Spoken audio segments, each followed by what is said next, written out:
بسم اللہ الرحمن الرحیم۔ السلام علیکم ورحمۃ اللہ۔ ناظرین، جس گھر میں بلی بچے تھے وہاں کیا ہوتا ہے؟ اسلام میں چونکہ بلی حلال نہیں ہے لیکن اس کو پاکیزہ اور طاہر حیوانات میں شامل کیا گیا ہے۔ حدیث ابی داؤد میں سیدنا عبداللہ بن عمر رضی اللہ تعالی عنہ سے روایت ہے کہ رسول کریم صلی اللہ علیہ وسلم نے فرمایا، ایک عورت کو بلی کی وجہ سے عذاب ہوا، اس نے بلی کو قید کر کے رکھا یہاں تک کہ وہ مر گئی، پھر اسی بلی کی وجہ سے وہ جہنم میں گئی۔ جب اس نے بلی کو قید میں رکھا تو نہ تو اسے کھانا دیا اور نہ ہی پانی اور نہ ہی ایسے آزاد کیا تاکہ وہ خود کیڑے مکوڑے کھا کر گزارا کر لیتی، یعنی اس نے بلی کو تڑپا کر مارا تھا، اسی لیے وہ جہنم میں گئی۔ اب آپ کو ایک اور حدیث شریف بتاتے ہیں جس میں بلی کے بارے میں بتایا گیا ہے، بلی اگر کھانے میں کچھ کھا جائے یا پانی پی جائے تو وہ پلید اور نجس نہیں ہوتا، کیونکہ حدیث ابو داؤد میں ہے، ایک عورت نے حضرت سیدہ عائشہ رضی اللہ تعالی عنہا کو حریصہ بھیجا، یعنی کچھ کھانے کو بھیجا، تو بی بی سیدہ نماز پڑھ رہی تھی۔ آپ رضی اللہ تعالی عنہ نے اشارہ کیا کہ اسے رکھ دیں۔ آپ رضی اللہ تعالی عنہ دوبارہ نماز پڑھنی شروع کر دی اور بلی اسی وقت آئی، اسی کھانے میں سے کچھ کھا گئی۔ حضرت عائشہ رضی اللہ تعالی عنہ نے نماز کے بعد اسی جگہ سے کھایا جہاں پہ بلی نے کھایا تھا۔ حضور نبی کریم صلی اللہ علیہ وسلم کا فرمان ہے کہ یہ بلی پلید اور نجس نہیں بلکہ یہ تو تم پر آنے جانے والیاں ہیں۔ میں نے رسول کریم صلی اللہ علیہ وسلم کو بلی کے بچے ہوئے پانی سے وضو کرتے ہوئے دیکھا ہے۔ حدیث بخاری میں ایک اور روایت نقل کرتے ہیں، کشفہ بن کعب بن مالک کی حدیث میں ہے کہ ابو قتادہ رضی اللہ تعالی عنہ سے روایت ہے، ایک دن کشفہ کے پاس گھر آئے تو اس نے ان کے لیے ایک برتن میں وضو کے لیے پانی ڈالا۔ ایک بلی آئی اور پانی پینا چاہا تو انہوں نے برتن کو بلی کی جانب سے ٹیڑھا کر دیا تاکہ وہ پانی پی لے۔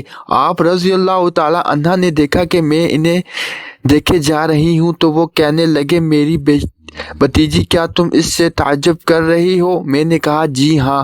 تو انہوں نے کہا، نبی کریم صلی اللہ علیہ وسلم نے فرمایا، نجس نہیں بلکہ یہ تم پر آنے جانے والیاں ہیں۔ گھر میں بلی پالنے کا سوال، اس بارے میں فقہا کا کہنا ہے کہ گھر میں بلی رکھی جا سکتی ہے۔ بلی موذی جانور نہیں ہے بلکہ بلی گھر میں رکھنا فائدہ مند ہے، اسی لیے کہ یہ گھر میں پیدا ہونے والے کیڑے مکوڑے اور سانپ اور چوہے کھا جاتی ہے اور نجس نہیں۔ ایک اور حدیث میں نبی کریم صلی اللہ علیہ وسلم نے نجس نہ ہونے کا بتایا ہے۔ ابو ہریرہ رضی اللہ تعالی عنہ کو یہ نام ہی اسی لیے رکھا گیا ہے کہ وہ بلیوں پر رحم کرتے اور انہیں پالتے تھے، حتیٰ کہ وہ اسی کنیت کے ساتھ ہی مشورہ ہوں گے۔ لوگ ان کا اصل نام ہی بھول گئے، حتیٰ کہ علماء کرام میں ان کے نام پر اختلاف ہوا کہ جس میں 30 کے قریب اقوال ہیں۔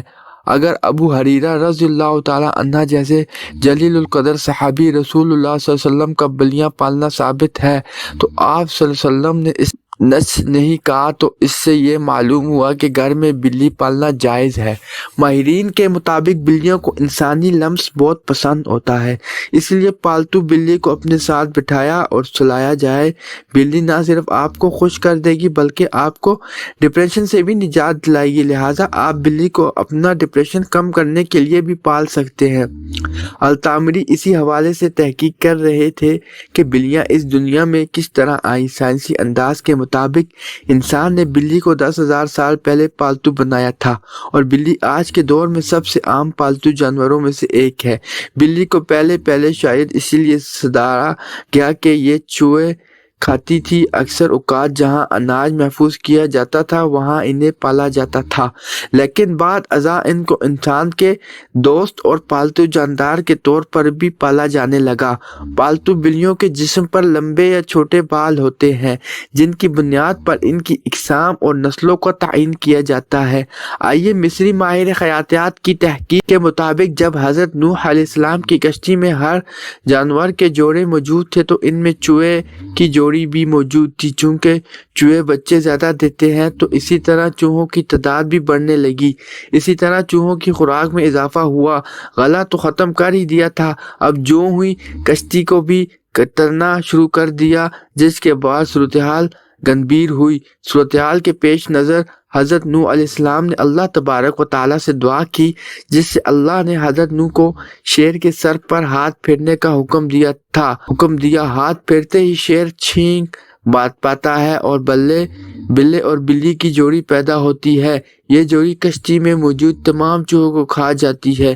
طبی ماہرین کے مطابق بلی انسانوں کا سٹریس کو کم کر سکتی ہے۔ تحقیق کے مطابق بلی جب کبھی اپنے منہ سے دھیمی سی مدھم آواز نکالتی ہے تو اس سے سٹریس کم ہونے میں مدد ملتی ہے۔ سائنس کے مطابق ڈپریشن رکھنے والے افراد کے گھر میں یہ اس پاس بلی رہتی ہے تو اسے دل کا دورہ پڑنے کا خطرہ کم ہوتا ہے۔